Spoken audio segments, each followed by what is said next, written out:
Hi friends, welcome back to our YouTube channel. ಎಲ್ಲರೂ ಹೇಗಿದ್ದೀರಾ? ಎಲ್ಲ ಚೆನ್ನಾಗಿದ್ದೀರಾ ಅಂತ ಭಾವಿಸ್ತೀನಿ. ಇವತ್ತು ಮಧ್ಯಾಹ್ನದಿಂದ ವ್ಲಾಗ್ನ ಮಾಡ್ತಾಯಿದ್ದೀನಿ. ಟೈಮ್ ಬಂದು 1:45 ಬೆಳಗ್ಗೆಯಿಂದ ವ್ಲಾಗ್ನ ಮಾಡೋಕ್ಕಾಗಲಿಲ್ಲ. ಸ್ವಲ್ಪ ಕೆಲಸ ಇತ್ತು. ಮನೆಯೆಲ್ಲನೂ ಕ್ಲೀನ್ ಮಾಡಿ ಸ್ವಲ್ಪ ಬಟ್ಟೆ ಇತ್ತು, ಅದನ್ನು ಕೈಯಿಂದನೇ ಒಗೆದಿದ್ದೀನಿ.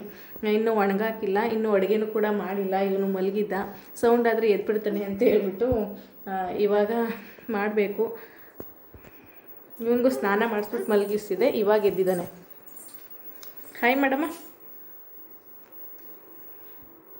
ಪಾಪಗೂ ಊಟ ಮಾಡಿಸಿ ನಾನು ಊಟ ಮಾಡಿದೆ. ಇವಾಗ ಬಟ್ಟೆ ಒಣಗಾಕಬೇಕಾಗಿತ್ತಲ್ಲ ಅಂತ ಹೇಳ್ಬಿಟ್ಟು ಹೋಗಿದ್ದೆ. ನೆನ್ನೆ ಅಮ್ಮ ಬಟ್ಟೆ ಒಗ್ದಾಕಿದ್ರಲ್ಲ, ಅದನ್ನು ಎತ್ಕೊಂಡಿರಲಿಲ್ಲ, ಎಲ್ಲ ಒಣಗಿತ್ತು.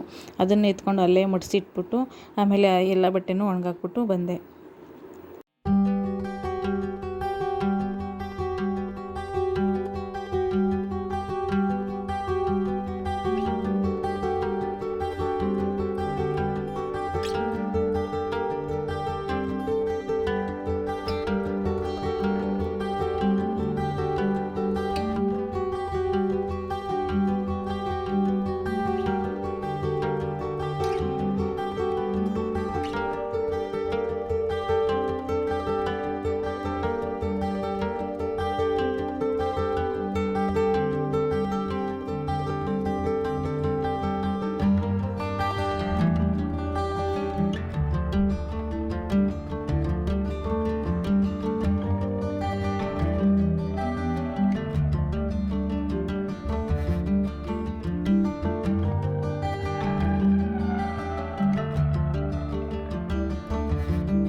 ಬಿದ್ದೆ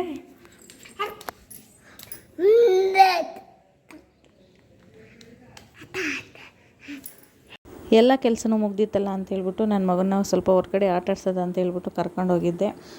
ಇವಾಗ ದಿನ ರೂಢಿ ಮಾಡ್ಕೊಂಡಿದ್ದೀನಿ ಅವನ್ನ ಹೊರಗಡೆ ಸ್ವಲ್ಪ ಆಟ ಆಡ್ಸ್ಕೊಂಡು ಬರೋದು ಅಂತ. ಮೊದಲಾದರೆ ಒಳಗಡೆ ಇರ್ತಿದ್ದ, ಇಲ್ಲೇ ಆಟ ಆಡ್ಕೊಳ್ತಿದ್ದ. ಮೊದಲೆಲ್ಲ ನಾನು ಜಾಸ್ತಿ ಈಚೆ ಕರ್ಕೊಂಡು ಹೋಗ್ತಿರ್ಲಿಲ್ಲ. ನನ್ನ ಹಸ್ಬೆಂಡ್ ಇದ್ದರೆ ಮಾತ್ರ ಅವರು ಹೊರಗಡೆ ಕರ್ಕೊಂಡೋಗಿ ಆಟ ಆಡ್ಸ್ಕೊಂಡು ಬರ್ತಿದ್ರು. ಇವಾಗ ಏನಾಗಿದೆ ಅಂದರೆ ಮನೇಲಿ ಸುಮ್ಮನೆ ನೀರಲ್ಲಿ ನಿಂತ್ಕೊತಾನೆ. ಅಲ್ಲಿ ಬಾ ಅಂತ ಹೇಳಿದ್ರೆ ಅವನು ಆಟ ಮಾಡೋದು ಅಳೋದು ಜಾಸ್ತಿ ಮಾಡ್ತಾನೆ ಅಂತ ಹೇಳ್ಬಿಟ್ಟು ಹೊರಗಡೆ ಚೆನ್ನಾಗಿ ಆಟ ಆಡಲಿ ಅಂತ ಹೇಳ್ಬಿಟ್ಟು ಇವಾಗ ಕರ್ಕೊಂಡು ಹೋಗ್ತೀನಿ. ಅವ್ನು ಬಂದಮೇಲೆ ಸ್ವಲ್ಪ ಹೊತ್ತು ಮಲ್ಕೊಂಡ. ಅವ್ನು ನನ್ನ ಎದ್ದೇಳಕ್ಕೆ ಬಿಡಲಿಲ್ಲ, ಪಕ್ಕದಲ್ಲೇ ಮಲ್ಕೊ ಅಂತ ಹೇಳ್ಬಿಟ್ಟು ಇದು ಮಾಡ್ತಿದ್ದ. ದೋಸೆಗೆ ಅಂತ ಹೇಳ್ಬಿಟ್ಟು ರುಬ್ಬಬೇಕು. ಇಷ್ಟು ದಿನ ನಾನು 3 ಗಂಟೆಗೆಲ್ಲ ರುಬ್ಬಿಟ್ಬಿಡ್ತಿದ್ದೆ, ಚೆನ್ನಾಗಿ ಅದು ಉದುಗ್ ಬರ್ತಿತ್ತು. ಇವತ್ತು ಅವನ್ನ ಆಟ ಆಡೋಕ್ಕೆ ಈಚೆ ಕರ್ಕೊಂಡು ಹೋದಲ್ಲ, ಮರ್ತೋಯ್ತು. ಇವಾಗ ಮಾಡೋದ ಅಂತ ಹೇಳಿದರೆ ಅವನು ಮಲಗಿದಾನೆ, ಸೌಂಡ್ಗೆ ಎದ್ಬಿಡ್ತಾನೆ ಅಂತ ಹೇಳ್ಬಿಟ್ಟು ಇನ್ನೂ ಮಾಡಿಲ್ಲ. ಅವ್ನು ಎದ್ಮೇಲೆ ಅದನ್ನು ರುಬ್ಬಿಟ್ಕೊಳ್ತೀನಿ. ಇವಾಗ ಅಡುಗೆ ಕೆಲಸ ಎಲ್ಲ ಮುಗಿಸ್ಬಿಡ್ತೀನಿ. ಇವತ್ತು ಸ್ವಲ್ಪ ಲೇಟಾಗಿ ಬಂದರು ನಮ್ಮ ಮನೆಯವರು, 8 ಗಂಟೆ ಆಯಿತು. ಇನ್ನು ನನ್ನ ಮಗಳೂ ಫೋನ್ ಮಾಡಿಸಿದ್ಲು, ಟ್ಯೂಷನ್ ಎಲ್ಲ ಆಗಿದೆ ಬಾ ಅಂತ ಹೇಳ್ಬಿಟ್ಟು. ಸ್ವಲ್ಪ ದೂರ, ಅದಕ್ಕೆ ಕತ್ಲೆ ಅಲ್ವ, ನಡ್ಕೊಂಡು ಬರೋದು ಬೇಡ ಅಂತ ಹೇಳ್ಬಿಟ್ಟು ದಿನ ನನ್ನ ಗಂಡನೇ ಹೋಗಿ ಕರ್ಕೊಂಡು ಬರ್ತಾರೆ. ಬರುವಾಗ ಹಂಗೆ ಚಕ್ಲಿ ತಂದಿದ್ರು, ಅದನ್ನು ತಿಂತಾ ಇದ್ದಾರೆ ಇಬ್ಬರೂ. ಮಸೊಪ್ಪು ಸಾರು ಮಾಡೋದ ಅಂತ ಹೇಳ್ಬಿಟ್ಟು ಸೊಪ್ಪೆಲ್ಲ ತಂದಿದ್ರು, ಬಿಡಿಸ್ಬಿಟ್ಟು ಎಲ್ಲನೂ ಬೇಯಕ್ಕೆ ಹಾಕಿದ್ದೆ. ನನ್ನ ಮಗಳಿಗೆ ನಾನು ಮಾಡೋದಕ್ಕಿಂತ ಅವ್ರ ಅಪ್ಪ ಮಾಡಿದರೆ ತುಂಬ ಇಷ್ಟಪಟ್ಟು ತಿಂತಾಳೆ. ಈ ಸಾಂಬಾರು ಅಂದರೆ ತುಂಬ ಇಷ್ಟ ಅವಳಿಗೆ, ಹೊಟ್ಟೆ ತುಂಬ ತಿಂತಾಳೆ. ಅದಕ್ಕೆ ನೀನು ಬೇಕಿಡು, ನಾನು ಬಂದು ಮಾಡ್ತೀನಿ ಅಂತ ಹೇಳಿದರು. ಅಷ್ಟರಲ್ಲಿ ನನ್ನ ಮಗನೂ ಇದ್ದ. ಅವ್ರು ಸ್ವಲ್ಪ ಮಾತಾಡಿದ್ರೆ ಸಾಕು, ಅವನು ಎದ್ಬಿಡ್ತಾನೆ. ನನ್ನ ಮಗಳು ಪಾಪನ ಆಟ ಆಡಿಸ್ತಾ ಇದ್ಲು.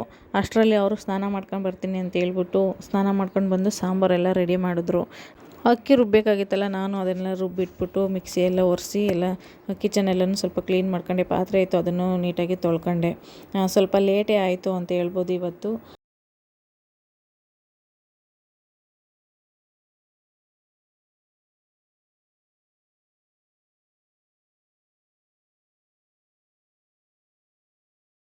ನನ್ನ ಮಗಳಿಗೆ ಸ್ವಲ್ಪ ಹೋಮ್ವರ್ಕ್ ಇತ್ತು, ಅದನ್ನು ಮುಗಿಸ್ಕೊಂಡು ಅವಳು ನಾನು ಇಬ್ಬರು ಊಟ ಮಾಡ್ತಾಯಿದ್ದೀವಿ. ಟೈಮ್ ಬಂದು 10:30 ಆಗಿದೆ ಇವಾಗ. ಅವಳು ಟಿ ವಿ ನೋಡ್ಕೊಂಡು ತಿಂತಾ ಇದ್ದಾಳೆ. ಅನ್ನ ಸಾಂಬಾರು ಬಿಸಿ ಇತ್ತು ಅಂತ ಹೇಳ್ಬಿಟ್ಟು ನಮ್ಮ ಮನೆಯವರು ನನಗೆ ಕಲಿಸ್ಕೊಡ್ತಾ ಇದ್ದಾರೆ. ನಾನು ಊಟ ಮಾಡೋವ್ರಿಗೆ ಅವ್ರು ಕರ್ಕೊಂಡಿರ್ತಾರೆ. ನಮ್ಮದೆಲ್ಲ ಊಟ ಆಗಿ ನಾವು ಮಲ್ಕೊಳಕ್ಕೆ ಬಂದಾಗ ಅವರು ನಿಧಾನಕ್ಕೆ ಊಟ ಮಾಡ್ಕೊಂಡು ಬಂದು ಮಲ್ಕೋತಾರೆ. ಇನ್ನು ನನ್ನ ಚಾನೆಲ್ನ ಯಾರು ಸಬ್ಸ್ಕ್ರೈಬ್ ಮಾಡ್ಕೊಳ್ದೆ ನೋಡ್ತಾ ಇದ್ದೀರೋ, ಪ್ಲೀಸ್ ಸಬ್ಸ್ಕ್ರೈಬ್ ಮಾಡಿಕೊಂಡು ನೋಡಿ, ನನ್ನ ಚಾನೆಲ್ಗೆ ಸಪೋರ್ಟ್ ಮಾಡಿ. ಹಾಗೆ ಪಕ್ಕದಲ್ಲಿರೋ ಬೆಲ್ ಐಕನ್ನ ಕ್ಲಿಕ್ ಮಾಡಿ. ನಾನು ಯಾವುದೇ ಹೊಸ ವೀಡಿಯೋ ಹಾಕಿದ್ರೂ ನಿಮಗೆ ಮೊದಲನೇ ನೋಟಿಫಿಕೇಷನ್ ನಿಮಗೆ ಬರುತ್ತೆ. ಈ ವಿಡಿಯೋ ನಿಮಗೇನಾದರೂ ಇಷ್ಟ ಆದರೆ ಒಂದು ಲೈಕ್ ಮಾಡಿ, ಹಾಗೆ ಕಮೆಂಟ್ ಮಾಡಿ, ನಿಮ್ಮ ಫ್ಯಾಮಿಲಿ ಫ್ರೆಂಡ್ಸ್ಗೂ ಶೇರ್ ಮಾಡಿ. ಇವತ್ತಿವನು 11 ಗಂಟೆ ಆದ್ರೂ ಇನ್ನೂ ಮಲ್ಕೊಂಡಿಲ್ಲ. ಇವನು ಮಲ್ಕೊಳ್ಳೋವರೆಗೆ ನಾವು ಮಲ್ಕೊಳ್ಳೋಕ್ಕಾಗಲ್ಲ.